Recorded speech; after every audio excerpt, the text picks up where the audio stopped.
2 of our G.K. Chesterton finalist days.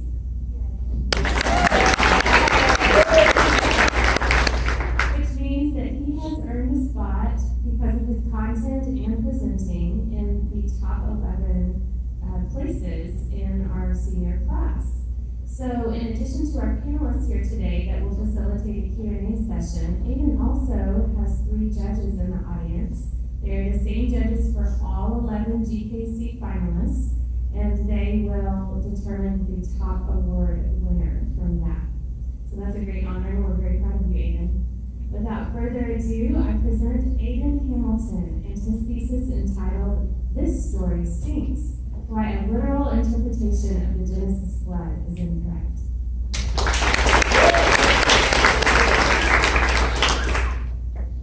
I'm sure you all know the story fairly well. Noah and his family construct a boat to survive a flood sent down by God himself. All the world's animals, except the pair of unicorns, board the ark and ride out the storm until the earth is safe to re-inhabit. It's a demonstration of God's power and how sin is dealt with. But the controversy lies in how this famous Genesis account is supposed to be interpreted.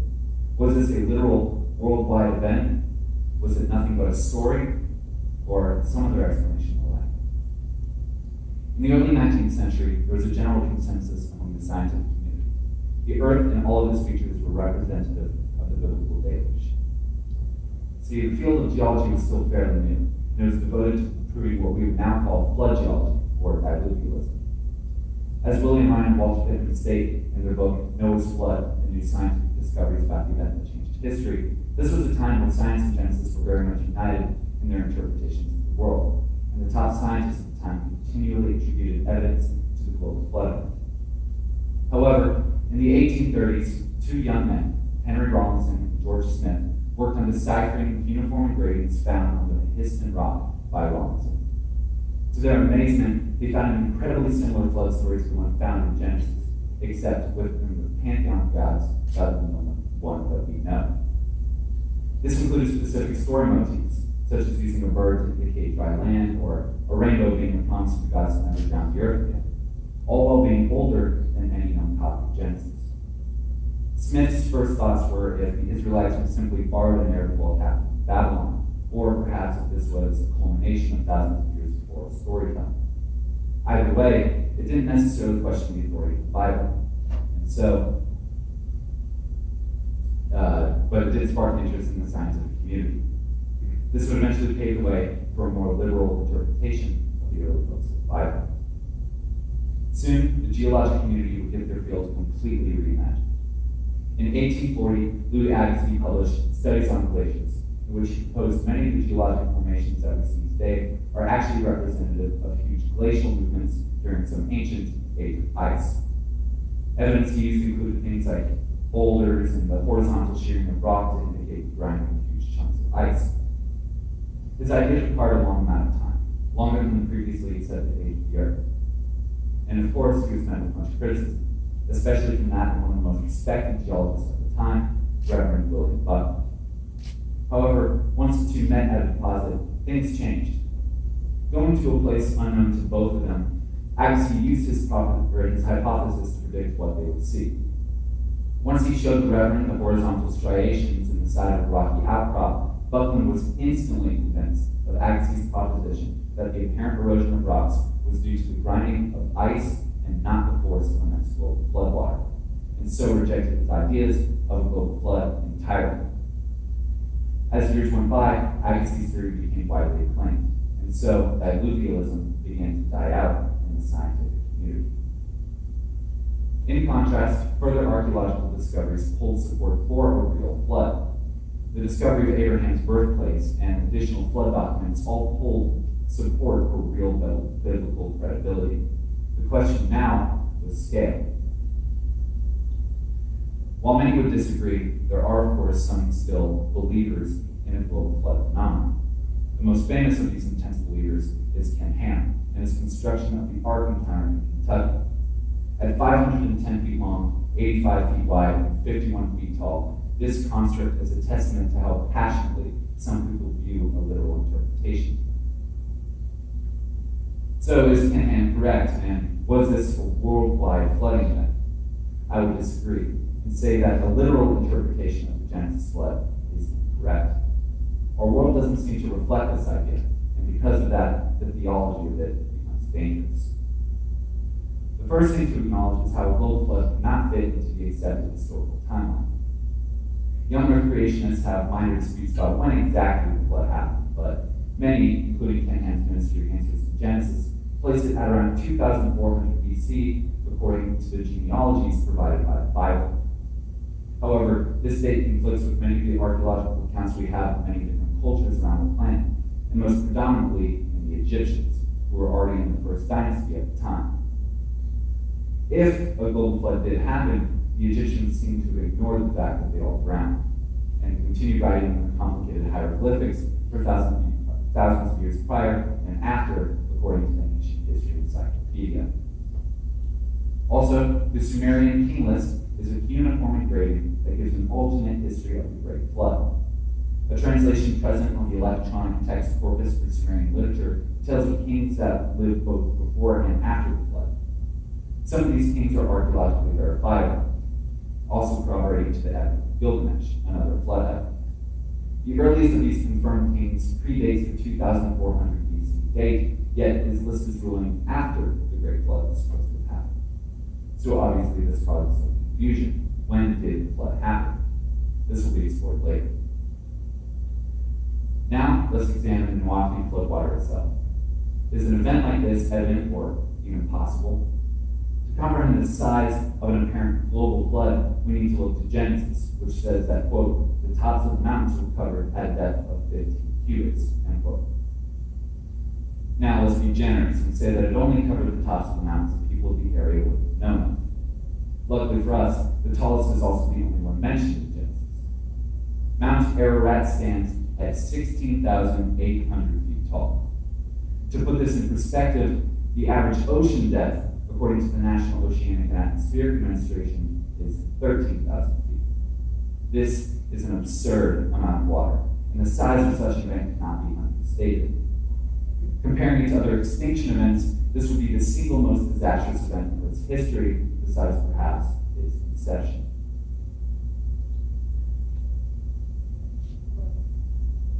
However, some young Earth creationists claim that the entire geologic record was laid out in a single event, which would make sense. The disaster of this scale would surely be evident in the strata of our planet. However, does our world reflect this idea? There are many geologic formations today that would seem to contradict the idea of a global flood, and I don't have time to get into them all, but I will pick one of my favorites, which is ripple marks. Ripple marks are small, delicate tracts of water that track the movement of water on stone. As Carol Hill and Stephen Mosher describe in the 61st volume of Perspectives on Christian Faith and Science, quote, ripple marks are typically generated by currents moving in one direction or the to and fro motion of waves at depths of a few tens of feet at the most. However, it is unlikely that such delicate formations could have been formed and preserved under conditions of extremely rapid sediment burial at a scale imagined by flood geologists, end quote. It seems unlikely that these small delicate structures could have been formed or preserved under such a disastrous event. But you may be inclined to ask, well, how do you even know what kind of formation such an event would create? Well, luckily for us, we do have evidence of superfloods in our geologic record, just not ones on a global scale. Dr. Victor Baker, a geologist and hydrologist, writes about a glacial superflood that occurred thousands of years ago in Washington State. Huge boulders are tossed around, giant potholes are formed as water rushes off the edge of stone, but perhaps most importantly, gigantic ripple marks are formed. It seems that no matter the size of the water-related event, it will still leave its traces on the rocks it covers in proportion to the event's size. However, we don't see ripple marks of titanic size across all the continents, despite data suggesting that they should be frequent. But rocks are not the only thing preserved in the geologic record. Many young Earth creationists also claim that the entire fossil record was laid out in a single event. This doesn't add up, as every single species we know of fits into a specific layer of strata. Not a single organism is ever found outside of the layer it's supposed to be in, and there are no fossils attempting to swim between layers. If this flood were so torrential, how could it have laid out the plethora of species we know today in such detailed order consistently across the planet? A popular explanation is perhaps body density, but this doesn't explain it either, as the largest animals of all time, the dinosaurs, are found smack dab in the middle of the history of vertebrates. Animals of all shapes and sizes are found in every single layer, however, never any specific species cross over. Stephen Mosher, in Noah's Flow in the Grand Canyon, describes 12,000 feet of sedimentary rock in the Grand Canyon that contains nothing more complex than fossilized algae. If a global flood did happen, this could not be possible. But forget about dead animals. What about the animals that we have alive today? What kind of effect would the global floodwater have had on them? Now, it's a common belief that, of course, ocean animals didn't need aboard the ark because they had all the water they need. However, if you've ever owned a saltwater fish tank, you may see where I'm going with this. Scientists at the Murray-Darling Freshwater Research Center in Australia conducted tests on different sea life populations dealing with different salt levels in their water due to different runoffs. As it turns out, marine ecology depends quite a bit on the salt concentration in the water, and falling above or below each species-specific salinity threshold could prove disastrous for their population. And so, diluting the entire ocean with an amount of rainwater that could rival the ocean itself in coverage could prove so disastrous that no sea life could hope to survive. And so, the idea of a global flood is contradicted by many geological features and today's abundant sea life. Next, the ark itself is absolutely a target of scrutiny. Genesis 6:14 through 16 describes the ark as being 300 cubits long and 75 cubits wide, or 450 feet and 150 feet respectively. This would make it the largest wooden ship ever constructed, topping that of the largest in recorded history, the Wyoming. Zach McDore, in his article entitled Noah's Ark or the Wyoming, gives an overview of the two ships. He says that the problem arises when you examine the Wyoming itself. Despite being reinforced by steel beams and only blocking it at 329 feet long, the problem of the Wyoming was the nature of wood as a construction material. It constantly twisted and bent, causing it to leak for its entire 14-year career. With the ark being made of only wood and pitch, it seems unclear how Group 8 could have handled this same issue during the most torrential storm in history while also dealing with all the animals on board. Speaking of, how many animals must there have been? Well, according to PLOS biology, there are approximately 6.5 million terrestrial species alive today, meaning that if there were 2 of each animal on board the ark, there was a minimum of 15 million occupants. This is an impossible amount of animals, and how the ark could have handled or could have fit this many animals alive in its hull for an entire year is impossible. This becomes even further complicated when some younger creationists claim that extinct animals such as the dinosaurs were also on board the ark. This totally undermines how rich the fossil record is. And to put that idea into perspective, Daniel Simberloff, a professor of environmental science at the University of Tennessee, says that according to new estimates, all the animals that are alive today make up approximately 1% of all life that has ever existed. This is an unimaginable amount of animals. And when interpreted literally, the ark is an impossible vessel. Its apparent physical constraints of the global flood do not hold water. So what was it really? It must have had a kernel of truth, as Mesopotamian flood epics are far too similar and too prevalent to completely disregard a real event. There are 2 popular explanations that include a real but localized flooding event. One is that it was an unusually large flood in the Iraqi floodplain. Basically, the immense filling of the Tigris and Euphrates rivers from different runoffs after an immense rainstorm from local mountain ranges. According to the National Center for Science Education, some of the deposits in the area can support this claim, one deposit in particular being 3.4 meters thick. This surely would have been a catastrophic flood and is dated at around 2009 BC. Another explanation is reported by William Ryan and Walter Pittman in the book Noah's Flood, the new scientific discoveries about the event that changed history. In it, they describe a much earlier but far more disastrous flood.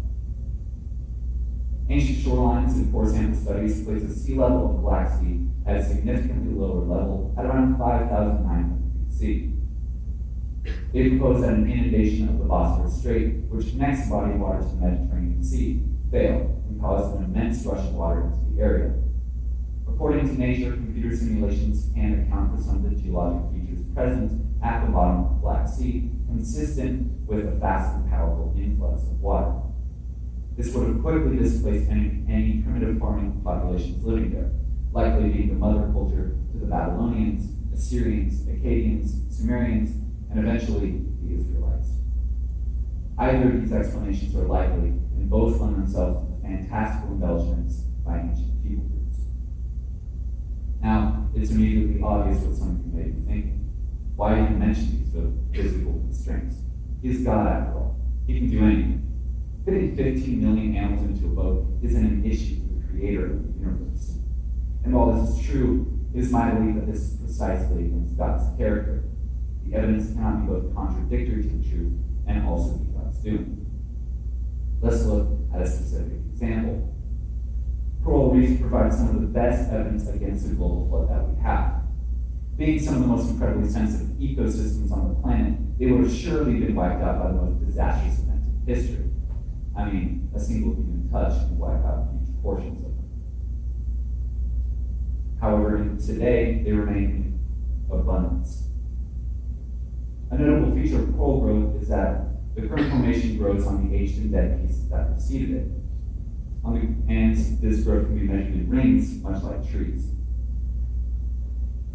According to Live Science, on the Great Barrier Reef, the current formation is approximately 6,000 to 8,000 years old. And it sits on nearly 500,000 years old of its predecessor coral formation. Not only this, but according to the National Center for Science Education, the rings demonstrate that this formation never underwent such detriment that a global flood would have caused. Whether God intentionally made the rings appear older than they are, or if he protected the formation, or some other method is unclear. What is clear is that what he has decided to show us is not in line with the proposition that a global flood happened. If we look purely at what the evidence tells us, it would suggest a global flood didn't happen. And while it is perfectly within God's power to have used miraculous technique to present the world as it is today, this paints a picture of God I am unable to accept.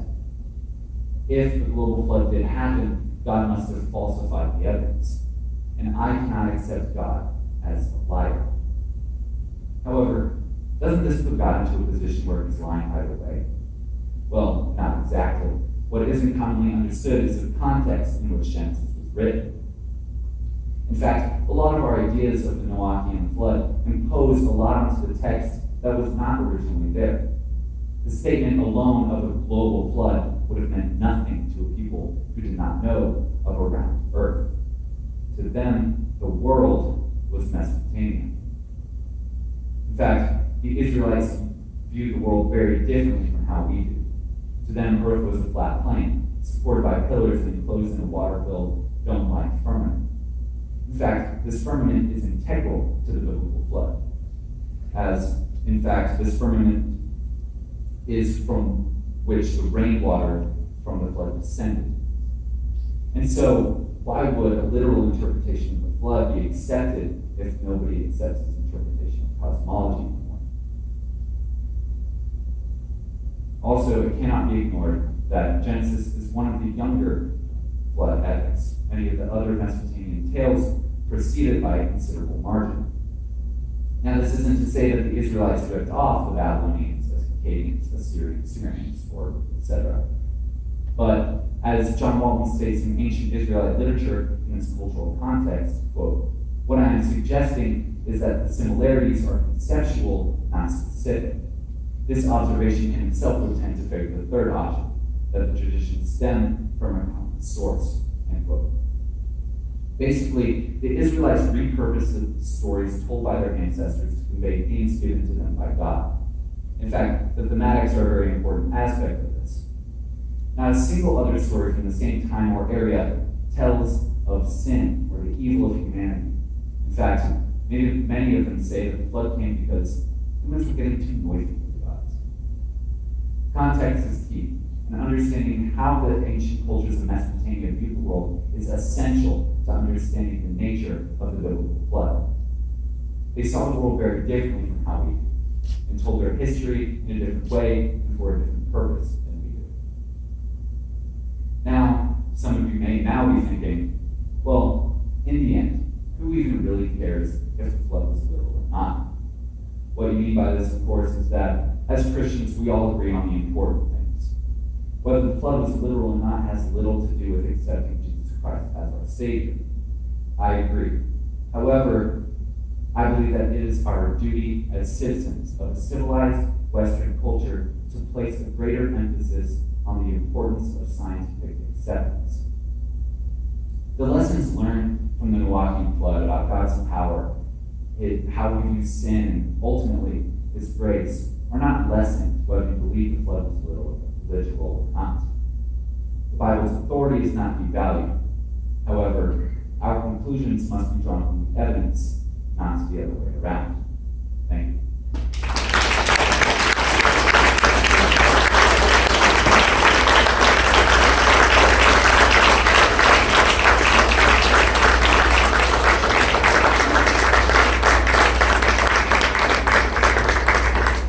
Thank you, Aidan. We'll take a short break to allow for exits and enters before we begin our Q&A. We'll get started. I'm Alan Taha. I'm the senior pastor at Trinity Presbyterian Church here in Boerne. I'm Eric Kay. I'm associate pastor at Prairie Creek Church in Boerne with a master's degree in theology. I'm Kirby Graham. I'm the dean of students here. I also teach historical theology, and I taught at Aidan apologetics this year. Overall, I'd say very well done, but I'm going to give one of our guests the first question to.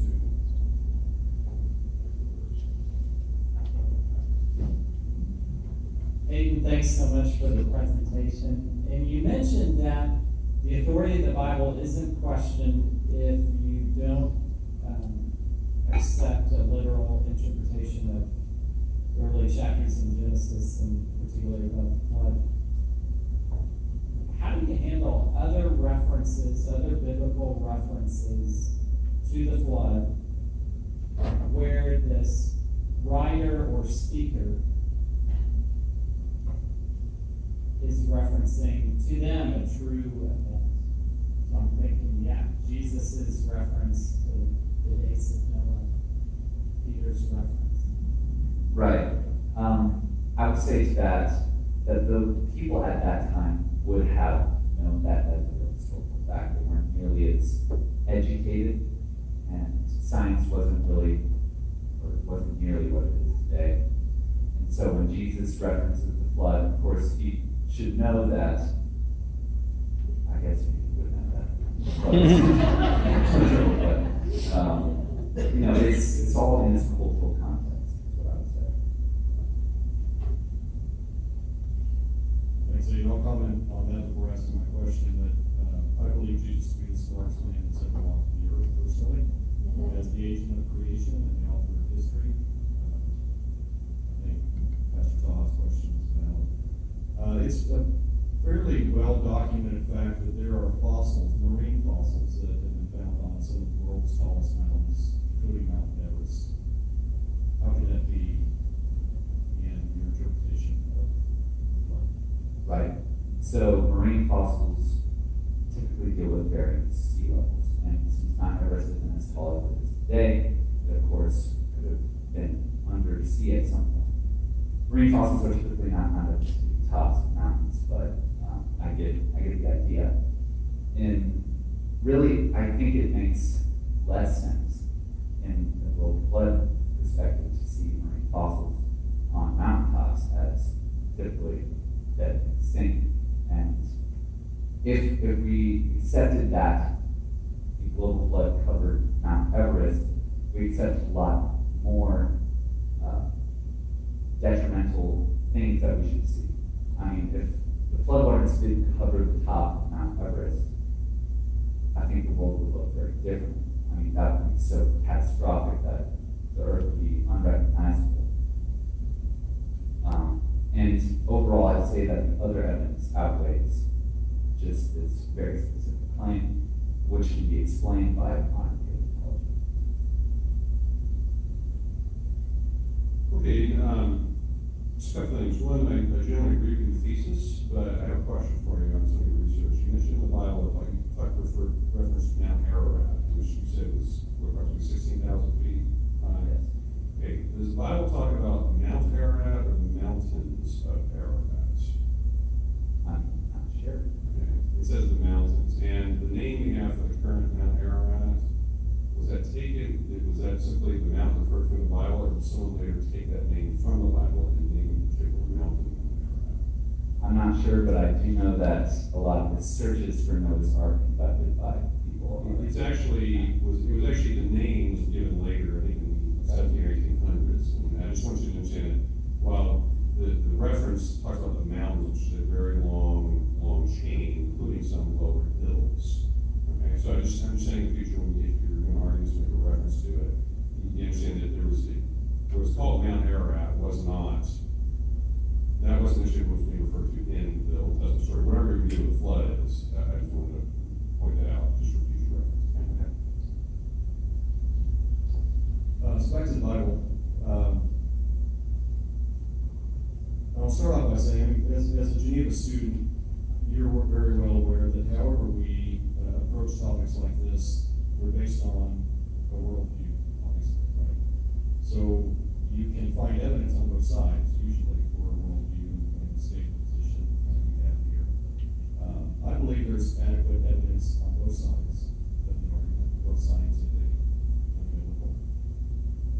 So I want you to consider this one scenario, see if you think this has an increase. Psalm 104 states, He set the earth on its foundation so that it should never be moved. You covered it with the deep as with a garment. The waters stood above the mountains. At your rebuke they fled. At the sound of your thunder they took flight. The mountains rose and the valleys sank down to the place that you appointed them. And then you set a boundary that they may not pass. In this text, there is the possibility that the world as we see it today was not the world that existed at the time of the flood. In fact, if a worldwide flood existed, it would be so catastrophic that of course the world would look different from the turbulence of the water, the receding of the water, the ripples that you were referencing. It would have had a dramatic impact on the state of the world. This indicates, and people like Dr. Jason Lyle, who's an astrophysicist at the University of Boerne, that he concludes that there were not only flood implications, but tectonic implications that shifted the whole face of the earth at the time because of the way the waters flowed. Is that a possibility, based on your research, that with arguments of the mountains and so forth, that actually the world looked much different there? The world could have been much flatter, indicating that a worldwide flood could have been much more easily explained, instead of just looking at the world it is today and wondering why Mount Everest could have been covered with water. I don't know if that makes it easier to be explained. If the world did look so different, we had to make a lot of assumptions that we can't back up. And in our world, we can see and we can understand the processes that make the world the way it looks. The entire field of geology is devoted to this. And so I don't believe that, even if you do accept that if global flood happened and the world was a lot flatter beforehand, I think that's really just a very assumptive position that can't really be backed up.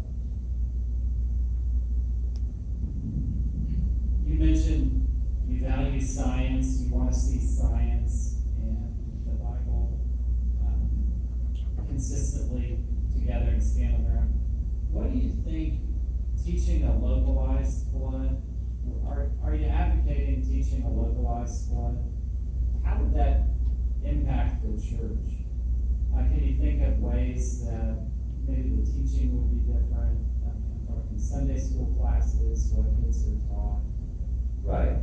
So obviously diving into the scientifics of the flood and how it was actually a localized flood might be a little bit too complicated for Sunday school kids.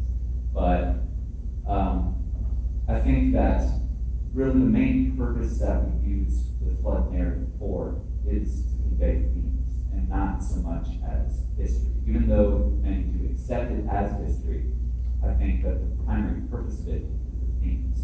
And so teaching it in a similar way and putting a greater focus on the thematics of it and less implying that it actually happened would be a correct way to go about it.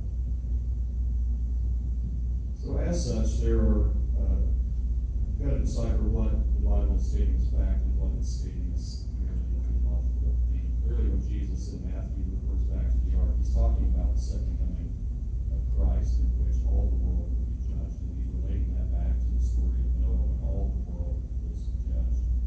The Hebrew word whole was used 50 times in 3 chapters of Genesis. All people, all mankind, all the earth, everything under heaven. So to Pastor Todd's point, this idea of a whole flood has theological implications for a whole judgment. Jesus himself is making that claim. But I would say from a Sunday school perspective, when you're trying to decide what's a thematic element, what's a factual element, I think some of our, even not our brightest Sunday school students might say, well, why were birds on the ark if it was a local flood?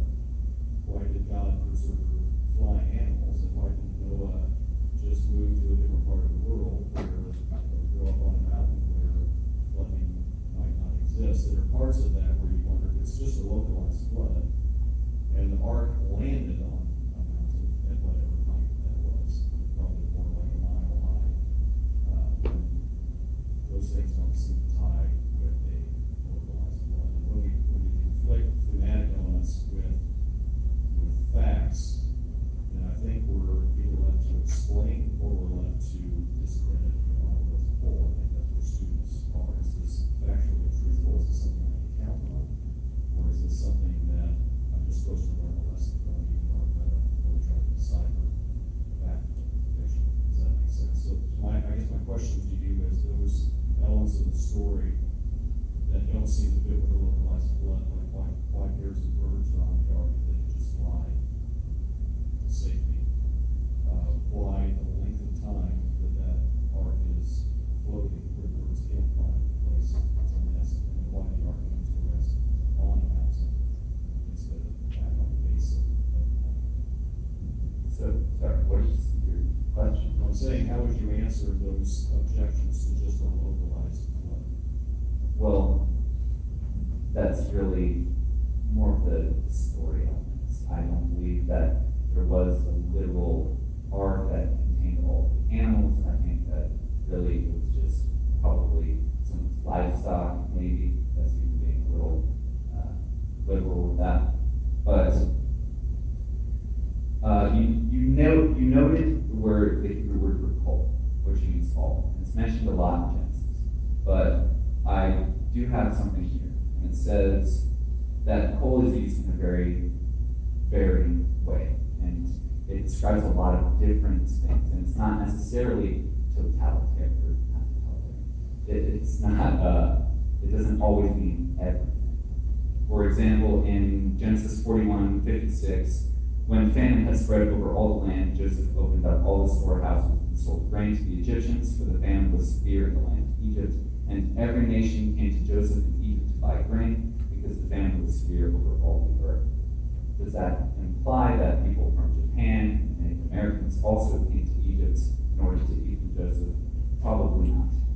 And so, because the Hebrew language is very limited and it has less words than the English language, it becomes very interpretive. And when you look at the older passages in Genesis, you have to see it in a different light in that way. When we read it in English, the language is very specific, but I think there is some credence to the idea that we need to look at it in its original context. And so, I guess to answer your question, how I would answer the objections to a localized flood is that it's really not, these aren't literal occurrences. There probably weren't actually birds on the ark, that kind of thing.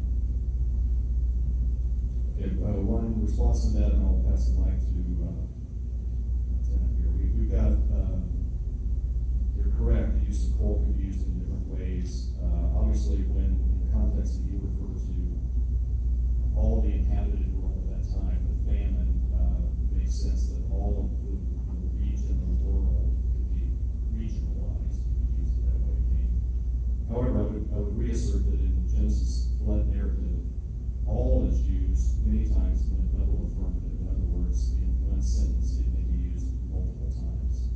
All the mountains under all the heavens, for instance. So when the Bible does this, especially in Hebrew, it's emphasizing the use of that word. It's a way of, if you say the language is limited, it's a way of making that word something more than what you might understand it to be. So it's just something I would contend that. There's also a contention that the word that's used for flood, ma'ul, is of a catastrophic flood nature. There's another word for flood in Hebrew that could have been used. That's not as dramatic. So I'll leave with that and I'll pass on.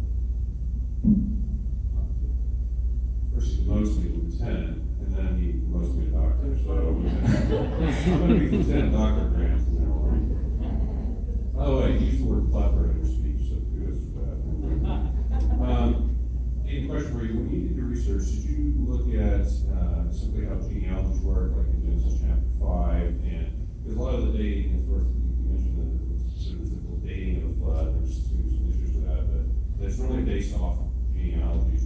Could you talk to us about your research and your thoughts on that, please? I did a little looking into it, and in the Bible, genealogies are typically not recorded for history. They're recorded for, I guess, just family lines, but the dates are weird, and they cause inconsistencies with the timelines in the Bible. For example, I think you might have told me this, Mr. Graham, but if you use the genealogies in the Bible, it means that Noah actually outlived Abraham, which is a little absurd. So. Great source reference. Did you do any other research besides talking to your politics teacher? A little.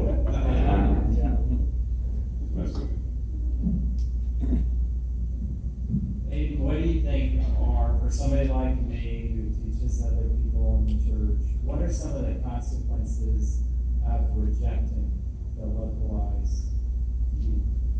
Right. So I think this is an important aspect of it.